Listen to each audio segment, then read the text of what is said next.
Dunia di tahun 2050. Bayangkan, udara saja tidak berpihak kepada kita. Suhu memanas ekstrim. Sebagian orang terpaksa mendekam setiap hari di ruang ber-AC dengan handuk basah menyeka wajah. Mata terus berair. Dan kita hanya dapat tertidur di setiap subuh karena cuma itu waktu yang cukup sejuk. Di luar tembok rumah kita, peningkatan suhu menyebabkan kekeringan parah di banyak belahan dunia. Hanya orang kaya yang bisa membayar air. Keran-keran di tempat publik dikunci. Hutan-hutan terbakar.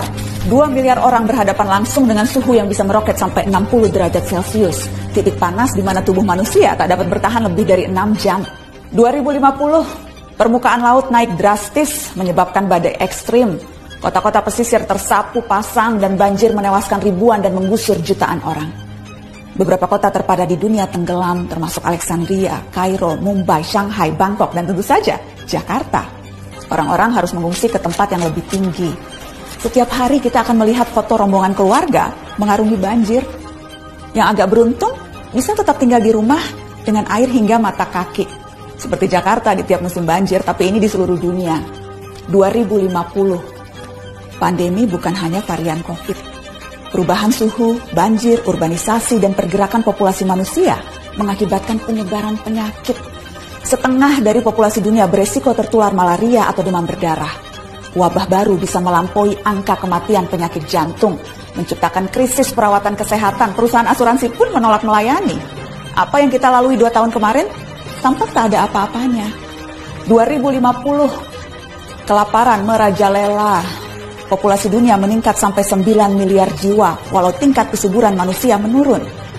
Terlalu banyak mulut harus diberi makan. Sementara dunia kekurangan air dan lahan yang bisa digarap. Bahan makanan akan semakin mahal, jumlah orang kurang gizi di dunia pun terus meningkat. Sementara bantuan logistik, kalaupun ada, pasti tiba terlambat karena terhambat bencana di mana-mana. 2050, hubungan internasional tak lagi akur. Setiap negara menjadi egois dan saling curiga. Perdagangan global macet karena negara-negara berhenti mengekspor dan memilih mempertahankan sumber daya mereka sendiri.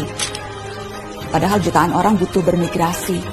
Tapi banyak negara lockdown dan menjaga perbatasan dengan tentara. Sedikit kesalahpahaman akan menciptakan perang.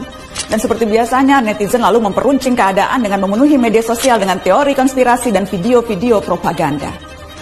Teman-teman, meski terdengar seperti naskah disaster movie, itu tadi tidak mengada-ngada, menghayal atau menakut-nakuti.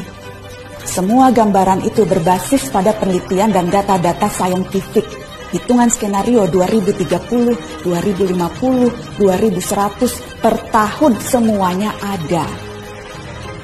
Isu ini bahkan telah mempertemukan para pemimpin dunia, tak terkecuali Indonesia. Kemarin Presiden Jokowi hadir dalam KTT COP26, sebuah forum tingkat tinggi yang diikuti 197 negara. Mereka membicarakan masa depan, rencana untuk menghalangi skenario-skenario tadi terwujud. Memang sulit. Karena masing-masing negara punya kepentingannya sendiri. Akan ada tarik ulur yang berbelit-belit. Tapi kesepakatan harus dilaksanakan. Dunia harus melakukan pengurangan karbon secara progresif mencapai target 0 emisi segera. Negara-negara maju yang secara historis lebih bertanggung jawab harus mau membantu pendanaan negara-negara lain untuk ikut memerangi krisis iklim. Dunia berpacu dengan waktu. Gelisah tidak akan menghalangi 2050 sampai di kalender kita. Kita harus serius mempelajari isu ini, termasuk mengawal kebijakan dan langkah-langkah pemerintah. Sorotan terhadap COP26 menegaskan Indonesia, selama tinggal di planet yang sama, tidak terbebas dari resiko maupun tanggung jawab. Ada yang bisa kita lakukan sebagai individu, tentu saja itu perlu. Namun rangkaian kebijakan negara yang berdampak signifikan, itu yang paling kita butuhkan, segera. Kita tak bisa memilih planet, tapi masa depan bisa.